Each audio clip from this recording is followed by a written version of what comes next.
Hello friends, good evening all of you. कैसे हैं आप सब? बढ़िया हैं।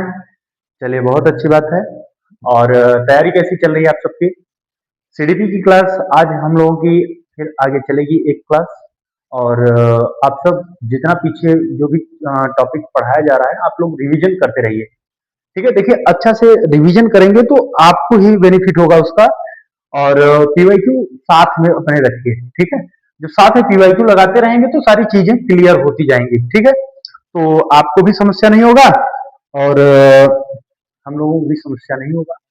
जब आपको समझ में आएगा, आपका पीवाईक्यू में नंबर बनेंगे तो मेरा पढ़ाना भी अच्छा रहेगा। ठीक है, सफल रहेगा।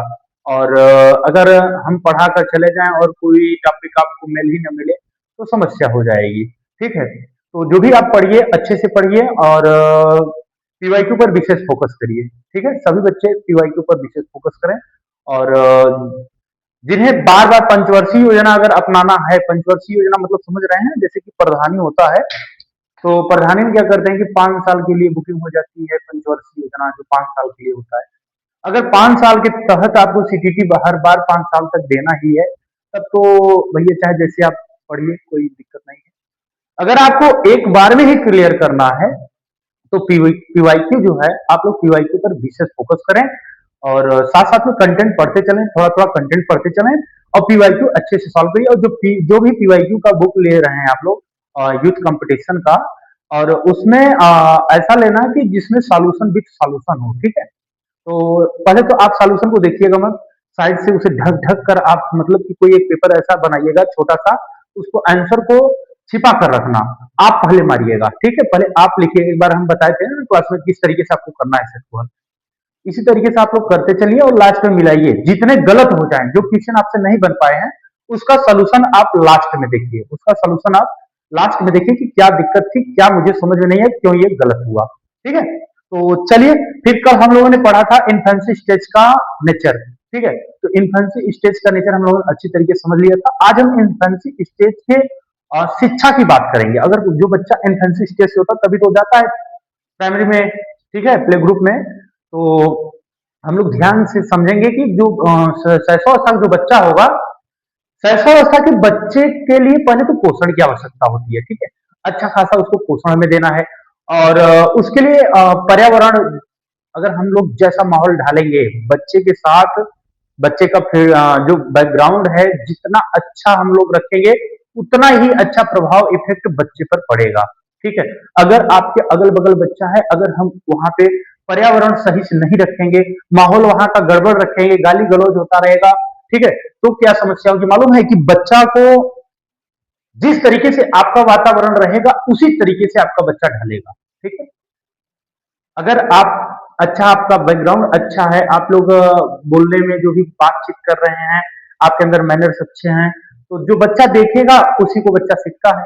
ठीक है, और इसमें आपको वातावरण बच्चे का एकदम बढ़िया रखना है। ठीक है, पर्यावरण कोई गड़बड़ न हो। अगर कोई गाली गलौज करेगा तो बच्चा भी गाली ही देगा। ठीक है, बाद में सब ये कहेंगे कि बच्चा सीखा कहाँ से, तो बच्चा सीखेगा आपके ही घर से। जो जैसे आप लोग जो भी करेंगे वो अनुकरण के माध्यम से सीखता है। कल हम लोगों ने नेचर पढ़ा था इन्फेंसी स्टेज का। ठीक है, तो उसे ध्यान देना है। दूसरी चीज, बच्चे की जिज्ञासा को मारना नहीं है। अगर बच्चे के अंदर कोई चीज जिज्ञासु है, लेकर सीख रहा है, तो आप उसे बताइए और समझाइए उसे। अगर उसको कोई समस्या तो आप बताइए, अन्यथा उसको सीखने दीजिए। अगर वो कोई छोटा व्हीकल वगैरह, फाइबर प्लास्टिक आते हैं ना, खिलौने वगैरह, अगर वह उसे तोड़कर सीख रहा है, कुछ उसे मान लीजिए नया लाया है, फिर उसका पहिया निकाल रहा है, कहीं आगे से कुछ बल्ब निकाल रहा है, तो उसे करने दीजिए। उसका स्टेज ही यही है। इन्फेंसी स्टेज में बच्चा का यही हाल है, वो सीखेगा तो उसको करने दीजिए इंजीनियरिंग। ठीक है, उसमें आप दखल मत दीजिए, उसको करने दीजिए, सीखने दीजिए। जो भी सीख रहा है सीखने दीजिए, उसको जिज्ञासा को मारिए मत, पहली चीज। ठीक है, और जो एनसीएफ 2005 है, एनसीएफ 2005 के अनुसार बच्चे को जिज्ञासा को आपको मारना नहीं है। ठीक है, पहली चीज आपको गांठ बांध लीजिए कि बच्चे के अगर वो जिज्ञासु प्रवृत्ति के हैं तो उनको सीखने दीजिए, उनको दबाइए मत। ठीक है, और उनका पोषण एकदम बेहतरीन तरीके से होना चाहिए। ठीक, और वातावरण पर्यावरण भी अच्छे से उनका होना चाहिए ताकि बच्चे में कोई समस्या न हो और स्वतंत्र रूप से वह बच्चा सीख सके। ठीक है, और एनसीएफ 2005 के अनुसार बच्चे को खेल खेल विधि में सिखाना है।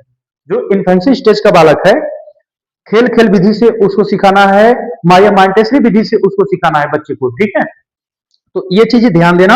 एनसीएफ 2005 के अकॉर्डिंग बच्चे को खेल विधि से सिखाना है, मारिया मांटेसरी विधि से सिखाना है, ठीक है।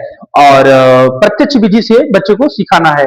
अच्छा, दूसरी चीज, जो बालक है, इन्फेंसी स्टेज का जो बालक है, अगर वह विद्यालय में आता है तो आप उसके साथ कैसा व्यवहार करेंगे, तो आप उसके साथ एकदम मित्रवत व्यवहार करेंगे, सहयोगात्मक तरीके से व्यवहार करेंगे, ठीक है। ये नहीं आप मास्टर हैं तो एकदम स्ट्रिक्ट हो जाइए, बच्चे से बात न करिए, बच्चा डरता रहेगा, जब डरता रहेगा तो आपसे सीखेगा क्या।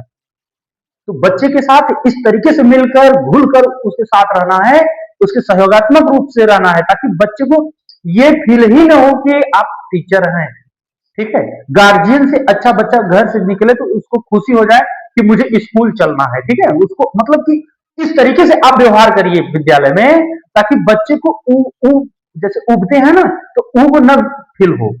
घर से निकले तो उनको खुशी हो कि नहीं मैं विद्यालय जाऊंगा, ठीक है। ऑटोमेटिक वो तैयार हो जाए। आप लोग इस तरीके से वहां पे क्रिएट करना है माहौल, ठीक है। और दूसरी चीज की, जो विद्यालय एवं विद्यालय की कक्षाओं में वातावरण होगा वो प्रजातांत्रिक होगा। कैसा वातावरण होगा?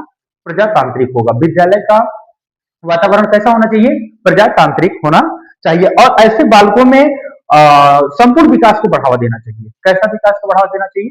तो संपूर्ण विकास को बढ़ावा देना चाहिए। बच्चे की जिज्ञासा को मारना नहीं, बच्चे की जिज्ञासा को जितना हो सके उसको सिखाइए, बताइए, जो भी वो पूछे उसको आप लोग बताइए।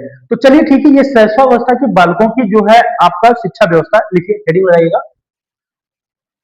शैशवावस्था के बालकों के बालकों की शिक्षा व्यवस्था, शिक्षा व्यवस्था, शिक्षा व्यवस्था, ठीक है। एक मिनट, एक मिनट, थोड़ा सा, एक मिनट, चलते हैं आगे। चलिए दोस्तों, आगे चलते हैं और ध्यान से समझिए, एक एक बात को आप लोग आसानी से समझते चलिए। एकदम एकदम आसान लैंग्वेज में, एकदम आसान भाषा में हम आप लोगों को समझाने की कोशिश करेंगे और आप लोग को 100% गारंटी आपको समझ में आएगी। तो आज हम लोग बात करने वाले हैं शैशवावस्था के बालकों की शिक्षा व्यवस्था। किसकी? शैशवावस्था के बालकों की शिक्षा व्यवस्था। देखिए, इस अवस्था के बालकों को उचित पोषण व पर्यावरण प्रदान करना चाहिए। अगर बच्चे का पोषण ही सही नहीं होगा, यानी जो उसको खाना चाहिए अगर वही सही नहीं होगा, ठीक है, तो क्या होगा कि बच्चे का विकास सही से नहीं हो पाएगा। उसको भरपूर जो पोषण है उसका पोषण उसको मिलना चाहिए। तो इस अवस्था के बालकों को उचित पोषण व पर्यावरण प्रदान करना चाहिए। पर्यावरण का मतलब आप समझे, वातावरण, उसके घर का माहौल जो है अच्छा माहौल होना चाहिए, ठीक है, पॉजिटिव थॉट होना चाहिए, ताकि बच्चे का विकास अच्छे से हो सके, ठीक। आगे चलिए, एनसीएफ 2005 के अकॉर्डिंग, किसके अकॉर्डिंग? एनसीएफ 2005 के अनुसार पाठ्यक्रम घर, परिवार, पास पड़ोस से जुड़ा हुआ होना चाहिए। देखिए, जो पाठ्यक्रम होना चाहिए, शैशवावस्था के बच्चों का जो पाठ्यक्रम होना चाहिए वह कहाँ कहाँ जुड़ा होना चाहिए? घर से, परिवार से, पास पड़ोस से जुड़ा हुआ होना चाहिए, जिससे उनकी जिज्ञासा बढ़े। अच्छा, एक चीज और, बच्चे जितना फ्री होकर घर पे बात कर लेते हैं, ओपनली जो क्वेश्चन घर पे पूछ लेते हैं, कहीं दिक्कत होती है हम खुल कर रहते हैं, ठीक है।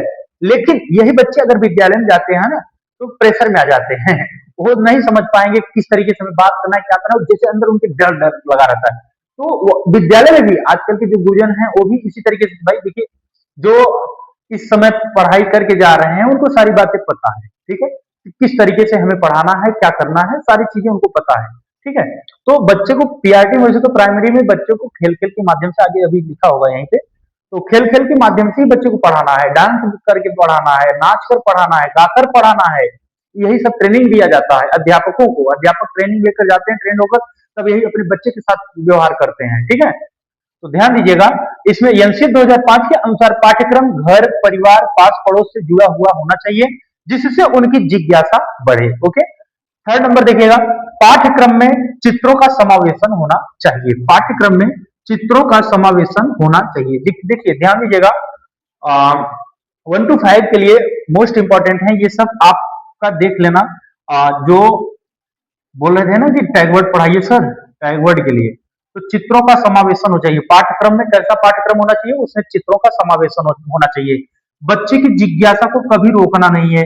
हमेशा उसे क्या रखना है, पॉजिटिव रखना है।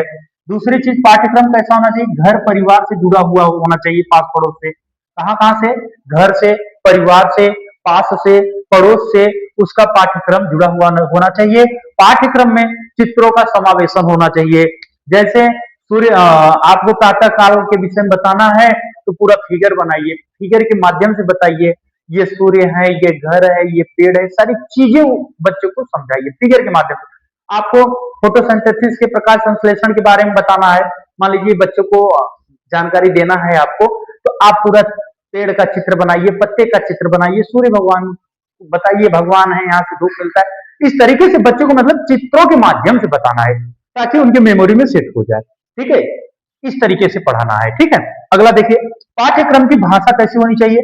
पाठ्यक्रम की भाषा सरल व रोचक होनी चाहिए। कैसी होनी चाहिए, सरल व रोचक होनी चाहिए। देखिए आ गया ना, ऐसे बच्चों को, कैसे बच्चों को, शैशवावस्था के बच्चों को, ऐसे बच्चों को ज्यादा से ज्यादा खेल विधि, मारियम मांटेसरी विधि और प्रत्यक्ष विधि के माध्यम से ही सिखाया जाता है। ठीक है, कौन कौन से, ऐसे बच्चों को ज्यादा से ज्यादा खेल विधि, मारिया मांटेसरी विधि और प्रत्यक्ष विधि के द्वारा ही बच्चों को सिखाया जाना चाहिए।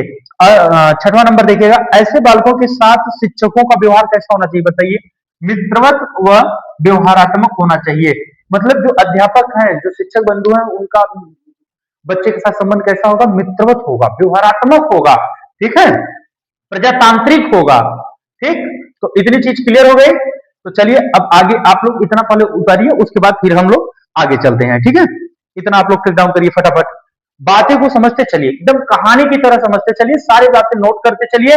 जब आप पीवाईक्यू लगाएंगे तो सारी चीजें आपको वहां हूबहू देखने को मिलेगी। जितने यहाँ पे लाइन हम लिख रहे हैं, सारे लाइन आपको समझिए कि ये आपका ऑप्शन ही है। ठीक है, इस तरीके से आप लोग नोट करते चलिए और सारी चीजें समझते चलिए।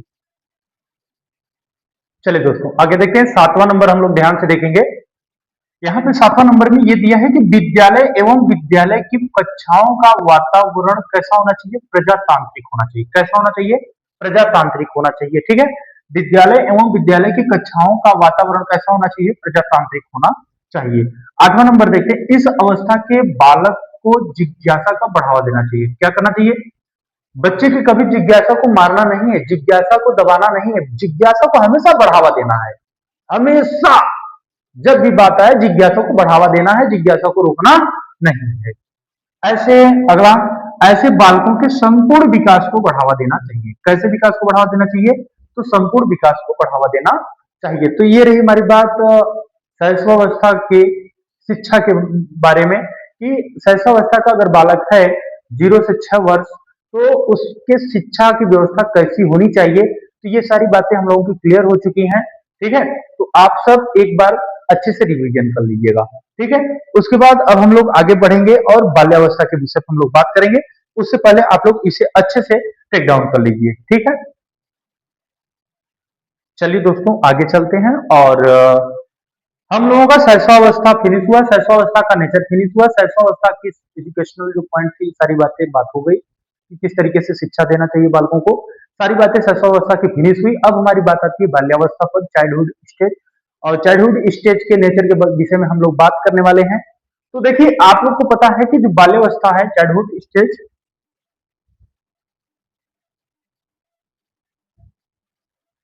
ओके, इसमें जो बच्चे का नेचर है, ध्यान दीजिएगा, इसमें जो बच्चे का नेचर है, देखिए इसमें जो विकास का जो क्षेत्र है, और वह क्षेत्र शैशवावस्था के अपेक्षा थोड़ा सा बड़ा हो जाता है। शैशवावस्था में आप लोगों ने उसका क्षेत्र पढ़े थे, शैशवावस्था में बालक का क्षेत्र, तो उसमें केवल परिवार था। लेकिन विद्यालय में क्या होता है कि थोड़ा सा उससे बड़ा हो जाता है क्षेत्र। और इसमें शैशवावस्था में केवल परिवार था, इसमें परिवार के साथ साथ विद्यालय भी ऐड हो जाता है। परिवार के साथ साथ विद्यालय भी ऐड हो जाता है। ठीक है, परिवार के साथ साथ विद्यालय भी ऐड हो जाता है, किसमें, बाल्यावस्था में। ठीक है, अब ध्यान दीजिएगा ये कि बाल्यावस्था में आप लोगों को हम बताए थे कि क्षेत्र तो थोड़ा सा बड़ा हो गया, लेकिन पहले जो बच्चा परिवार में रहता था, परिवार में एक एक ही तरफ उसका पूरा मानसिक विकास, सारा चीज एक ही घर पर ही था, बातचीत करता था, एकदम खुलकर रहता था। लेकिन अब विद्यालय में जाने पर क्या होता है, थोड़ा उसमें तनाव फील होता है। क्या तनाव? तनाव जैसा माहौल उसमें फील होता है। और बच्चा क्या होता है ना कि एकदम इसमें उसकी जो सीखने की गति होती है शैशवावस्था के अपेक्षा थोड़ी सी मंद हो जाती है। ठीक है। और इसमें उसका शारीरिक विकास, मानसिक विकास भी थोड़ा सा वीक हो जाती है, मंद मंद होती है लेकिन मंद रहती है शैशवावस्था की अपेक्षा। जितने तेजी से, जितने रफ्तार से शैशवावस्था में होता था उस हिसाब से बाल्यावस्था में नहीं होता है। इसमें सिगमंड फ्रायड के अनुसार, जो मनोवैज्ञानिक साइकोलॉजिस्ट हैं, इनके अकॉर्डिंग अगर हम देखेंगे तो कामुकता की भावना भी कम हो जाती है। ठीक है। अब शैशवावस्था में तो प्रबल थी लेकिन बाल्यावस्था में मंद हो जाएगी। तो चलिए एक एक चीज हम लोग टेक डाउन करेंगे और एक एक चीज समझते हुए आगे चलेंगे। तो अब हम लोग पढ़ने वाले हैं चाइल्डहुड स्टेज के नेचर। ठीक है। बाल्यावस्था के बाल्यावस्था के हम लोग पढ़ने वाले हैं नेचर। तो चलिए एक एक पॉइंट को टेक डाउन करेंगे और आप लोग अच्छे से समझते चलिए और कॉपी में नोट करते चलिए। चलिए दोस्तों एक एक चीज क्लियर करते हुए चलेंगे, आराम से आप लोग समझते चलिए। कॉपी कलम में आप लोग वीडियो को रोककर आसान भाषा में सारी चीजें हम लिख रहे हैं, आप लोग अच्छे से नोट करते चलिए ताकि आपको दोबारा समझने में कोई परेशानी, कोई दिक्कत न हो। एक बार आप लोग कॉपी में फेयर जरूर बनाइएगा ताकि हमेशा के लिए आपके पास रहेगा। यह सीडीपी का जो नोट्स है, जो क्लास आपको हम दे रहे हैं, फ्री आप कोर्स है, इसका कोई चार्ज नहीं है, आप सबको पता है। आप लोग किसी बैच से जब पढ़ेंगे तो आपको समझ में आएगा। जब आप कहीं पैसा लगाएंगे 1400, 1500, 2000 रुपए तक सीटीटी के क्लास इस समय सेल किए जा रहे हैं, आप लोग देख ही रहे हैं। तो सारी चीज आपको पता है। आप लोग एक बार अगर कोई बंदा बैच लिया हो उसका नोट्स आप लोग लेकर मिला लीजिएगा, उससे बेहतरीन आपको यही मिलेगा। ठीक है। तो आप लोग अच्छे से केवल लाइन बाय लाइन सारी चीजें आप लोग कॉन्सेप्ट अपने दिमाग पर बैठाते चलिए। और हम लोगों ने शुरुआत में ही बोल दिया है हमने तो कि बच्चे के अकॉर्डिंग आपको आंसर देना है। बच्चे के अकॉर्डिंग अगर आप चलेंगे तो आप क्वालिफाई कर जाएंगे फर्स्ट टाइम में, मेरी गारंटी है। तो चलिए आगे चलते हैं और सारी बातें को अच्छे से ध्यान में यहाँ पे सेट करते चलिए। इस अवस्था के बालकों का क्षेत्र शैशवावस्था की अपेक्षा बड़ा होता है। किस अवस्था का? बाल्यावस्था का। जो बाल्यावस्था का क्षेत्र है शैशवावस्था के अपेक्षा क्या होता है कि थोड़ा सा बड़ा होता है, अर्थात परिवार के साथ साथ विद्यालय भी आ जाता है। जो बाल्यावस्था है, चाइल्डहुड नेचर है, इसमें परिवार के साथ साथ विद्यालय भी ऐड हो जाता है। ओके। दूसरा फर्स्ट नंबर हो गया। सेकेंड नंबर पे देखिएगा, इस अवस्था में बालकों की सीखने की गति कैसी होती है? मंद होती है। ये हम आपको पहले ही बता दिए हैं कि बाल्यावस्था में सीखने की गति, शारीरिक विकास, ये सब सारे चीज मंद हो जाते हैं। ठीक है। आगे चलिए तीसरा नंबर, इस अवस्था में बालकों के शारीरिक व मानसिक विकास, दोनों जो विकास है आपके डेवलपमेंट है, ये दोनों गति इसकी मंद होती है। क्या होती है? गति इनके मंद होती है। आइए चौथा नंबर देखते हैं। इस अवस्था में सिगमंड फ्रायड के अनुसार कामुकता की भावना मंद हो जाती है। कामुकता की भावना क्या होती है? मंद हो जाती है। समझ में आई बात? चलिए आगे चलते हैं। पांचवा नंबर, इस अवस्था को मनोवैज्ञानिकों ने योना सुसुप्ता की आयु कहा है। योना सुसुप्ता की आयु कहा है। इसमें जो होता है ना, कामुकता की भावना कम हो जाती है, एकदम मंद हो जाती है। ठीक, तो सारी चीजें क्लियर हो गई। एक बार फिर से ध्यान दीजिए, इस अवस्था के बालकों का क्षेत्र शैशवावस्था के अपेक्षा अधिक हो जाती है, थोड़ा सा बड़ा हो जाता है, अर्थात परिवार के साथ साथ विद्यालय भी ऐड हो जाता है और बच्चा इन्फेंसी स्टेज के अंतिम चरण से ही विद्यालय जाना शुरू कर देता है। ठीक है। बाल्यावस्था हम लोगों ने पढ़े हैं 6 से लेकर 12 वर्ष तक, 6 से 12 वर्ष तक। इसी में पूर्व उत्तर हम लोग पढ़ेंगे, साथ साथ में सारी चीजें हम लोग इसी में क्लियर करते चलेंगे। इस अवस्था में बालकों की सीखने की गति मंद होती है। इस अवस्था में बालकों की शारीरिक मानसिक विकास दोनों जो है गति इसकी मंद रहती है। इस अवस्था में सिगमंड फ्रायड साहब ने बाल्यावस्था को कामुकता की भावना इसमें जो है मंद होती है, कामुकता की भावना मंद होती है। इसीलिए इस अवस्था को मनोवैज्ञानिकों ने एक नाम दिया जिसका नाम है योना सुसुप्ता की आयु। योना सुसुप्ता की आयु बाल्यावस्था का ही नाम है। तो चलिए यहां तक आप लोग अच्छे से टेक डाउन करिए, फिर इसके आगे चलते हैं।